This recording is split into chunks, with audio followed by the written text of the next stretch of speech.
Mon œil a vu mes oreilles. Dieu nous sauve. Oh non. Qu'est-ce que c'est? Pourquoi es-tu de retour à ce moment-là? Je m'attends à ce que vous soyez sur le marché. Cher, vous ne croiriez pas que des hommes armés inconnus sont entrés sur le marché et ont commencé à tirer avec des armes à feu, et devant ma présence, ils ont abattu 6 personnes. En fait, j'ai réussi à m'échapper.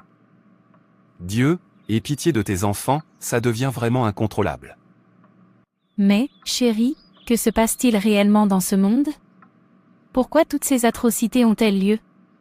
Est-ce la grande tribulation? Et si oui, pourquoi la vivons-nous? Ma chère, ce n'est pas le cas, nous sommes à la toute fin des temps, tout ce que vous voyez se produire indique que l'enlèvement aura bientôt lieu. C'est à ce stade que nous en sommes actuellement, le tout dernier moment. 2 Timothée, 3, versets 1 à 5. Mais sachez que dans les derniers jours, des temps difficiles viendront, car les hommes seront amis d'eux-mêmes, amis de l'argent, vantards, orgueilleux, blasphémateurs, désobéissants à leurs parents, ingrats, impies. Sans amour, sans pardon, calomniateurs, sans maîtrise de soi, brutaux, méprisant du bien, traîtres, têtus, hautains, amis du plaisir plutôt que de Dieu, ayant une forme de piété mais niant sa puissance. Et de telles personnes, détournez-vous. C'est le moment où nous attendons maintenant l'enlèvement, une fois l'enlèvement effectué, alors la grande tribulation. À ce moment-là, Dieu déversera sa colère sur la terre. Cette fois, chaque âme vivante sur terre pleurera et se lamentera. C'est une période terrible et tout vrai chrétien devrait courir pour s'échapper. Matthieu 24, verset 21. Car alors il y aura une grande tribulation, telle qu'il n'y en a pas eu depuis le commencement du monde jusqu'à présent, et qu'il n'y en aura jamais. Un jour d'obscurité et d'obscurité, un jour de nuages et d'obscurité. Comme l'aube s'étendant sur les montagnes, une grande et forte armée apparaît, telle qu'il n'y en a jamais eu autrefois et qu'il n'y en aura jamais dans les siècles à venir. Joël 2, verset 2. La grande tribulation concerne tous ceux qui vivent sous la surface de la terre. Pour certaines personnes, la situation n'est pas la même qu'aujourd'hui. La tribulation sera une période de grande difficulté pour les méchants. Ce sera aussi une période de grande persécution pour ceux qui ne seront pas enlevés. Et ceux qui refusent de prendre la marque de 666, et les 2 oliviers. Apocalypse 11 versets 3 à 6. Et je nommerai mes 2 témoins, et ils prophétiseront pendant 1260 jours, vêtus de sacs. Ce sont, les 2 oliviers, et les 2 chandeliers, et, ils se tiennent devant le Seigneur de la terre.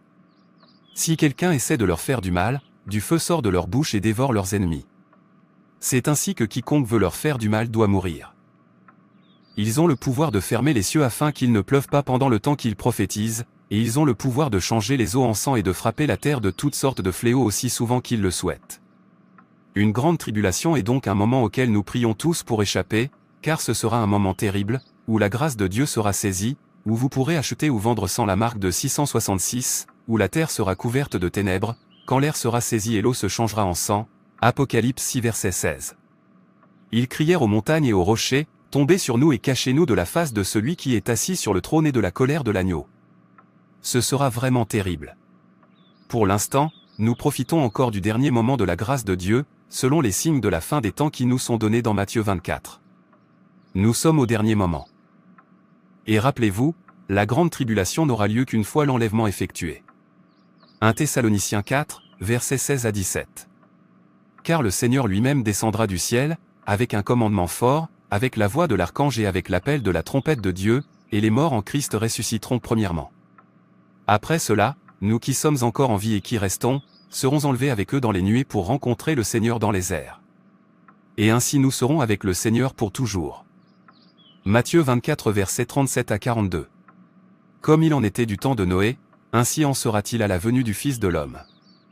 Car avant le déluge, les gens mangeaient et buvaient, se mariaient et donnaient en mariage, jusqu'au jour où Noé entra dans l'arche, et ils ne savaient rien de ce qui allait arriver jusqu'à ce que le déluge vienne et les emporte tous. Il en sera ainsi à la venue du Fils de l'homme.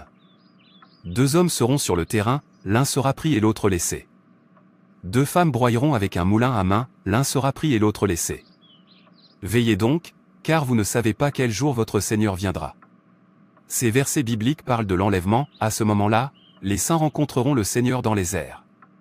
Si Dieu peut sauver Noé à son époque, sans se soucier du fait qu'il ne s'agit que de lui et de sa famille, il fera de même dans cette génération. Si Dieu peut sauver l'eau à son époque, il fera de même dans cette génération. L'enlèvement doit avoir lieu avant une grande tribulation, Dieu l'a déjà fait et il le fera encore. L'enlèvement est l'espoir des saints. C'est la raison même pour laquelle il nous est demandé d'être vigilants et de prier. Puis, après la grande tribulation, vient la seconde venue de Jésus, notre Sauveur. Apocalypse 22 verset 12, « Voici, je viens bientôt. Ma récompense est avec moi, et je la donnerai à chacun selon ce qu'il aura fait. » Marc 13 verset 33 à 37. Restez sur vos gardes. Soyez vigilants. Vous ne savez pas quand ce moment viendra. C'est comme un homme qui s'en va, il quitte sa maison, confie la responsabilité à ses serviteurs, chacun avec sa tâche assignée, et dit à celui qui est à la porte de veiller. Veillez donc, car vous ne savez pas quand le propriétaire de la maison reviendra, si ce sera le soir, à minuit, ou au chant du coq, ou à l'aube. S'il arrive soudainement, ne le laissez pas vous trouver en train de dormir. Ce que je vous dis, je le dis à tout le monde, regardez. Aucun enfant de Dieu ne devrait prier pour rater l'enlèvement car la grande tribulation va être comme l'enfer sur terre. Si toutes ces atrocités qui se produisent partout ne sont pas de grande tribulation, alors à quand la grande tribulation? Comme je l'ai dit plus tôt, ce sera après l'enlèvement, le départ des saints de ce monde. C'est le sens du ravissement. Et cet enlèvement peut désormais avoir lieu à tout moment. Matthieu 24, verset 36. Mais de ce jour et de cette heure, personne ne le sait, pas même les anges du ciel, mais mon Père seulement. De grandes tribulations toucheront alors tous ceux qui sont sur terre, petits et grands. C'est pourquoi Jésus nous a avertis de nous préparer afin d'échapper à la colère de Dieu à venir, qui est la grande tribulation.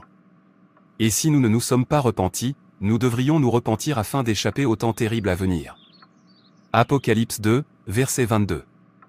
Voici, je la jetterai sur un lit de maladie, et ceux qui commettent adultère avec elle dans une grande tribulation, à moins qu'ils ne se repentent de ses actes. Oh non, mais pourquoi cette grande tribulation?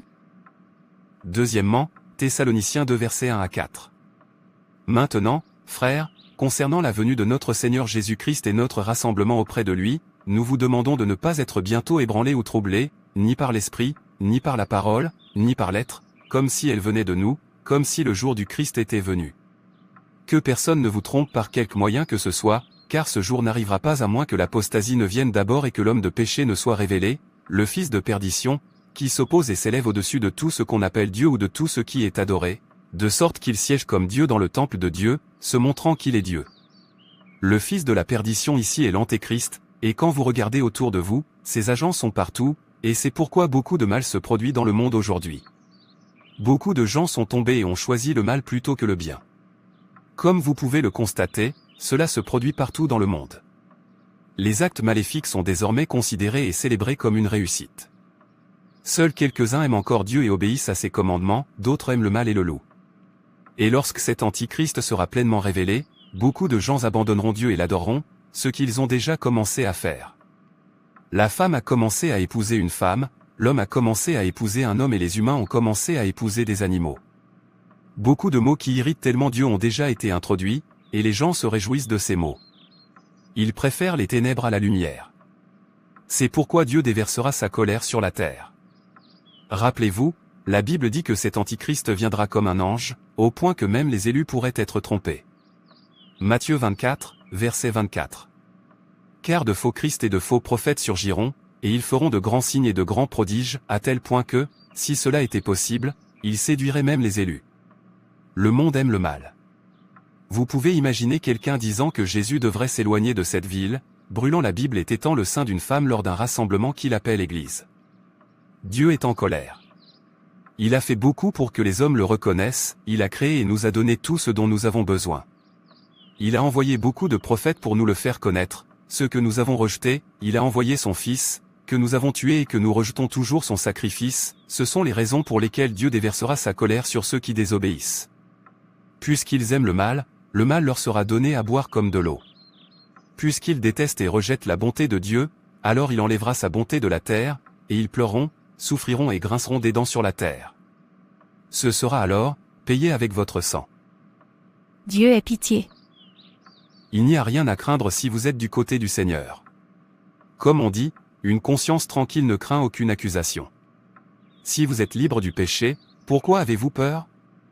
Si vous n'avez rien à voir avec le mal, les grandes tribulations ne sont pas pour vous. C'est seulement pour ceux qui refusent de se repentir, ceux qui aiment le mal plus que le bien, et ceux qui protègent et couvrent le mal. Ce sont eux qui subissent la colère de Dieu. Quant aux saints, nous serons enlevés, tout comme Dieu l'a fait au temps de Noé et de Lot. Merci mon Dieu. Vivez-vous toujours dans le péché? Repentez-vous, modifiez vos habitudes et courez pour votre chère vie. La colère de Dieu arrive et personne ne peut la supporter. Si vous vous plaignez maintenant du fait que la grâce de Dieu est partout, que se passe-t-il lorsque Dieu lui enlève sa grâce? Y avez-vous pensé? Avez-vous pensé à ce que ce serait si vous n'aviez plus accès à l'eau potable gratuitement? Avez-vous pensé à ce qui se passera lorsque vous ne pourrez plus acheter ou vendre sans avoir le numéro de la bête sur votre front ou sur une partie de votre corps, et que vous savez que celui qui a accepté d'avoir la marque 666 est condamné à jamais? Avez-vous pensé à ce qui se passera lorsque vous n'aurez plus accès à l'air que vous prenez librement maintenant et dont vous vous plaignez encore? Que se passera-t-il lorsque le monde sera comme un four et que la chair des hommes sera arrachée? Avez-vous pensé à ce que ce sera lorsque la terre sera sombre, sans lumière ni soleil? Avez-vous pensé à ce qui se passera lorsque les scorpions géants, ceux avec des dents jamais vues auparavant, différentes sortes de bêtes démoniaques et l'antéchrist seront partout, torturant tous ceux qui refusent de prendre le numéro de la bête? Repentez-vous. Ézéchiel 33, verset 11. Dis-leur, tant que je suis vivant, déclare le Seigneur Dieu, je n'ai aucun plaisir à la mort du méchant, mais à ce que le méchant se détourne de sa voie et vive. Revenez, revenez de vos mauvaises voies, car pourquoi mourriez-vous, maison d'Israël? Merci d'avoir regardé, et n'hésitez pas à vous abonner, à aimer et à partager. Que Dieu te bénisse.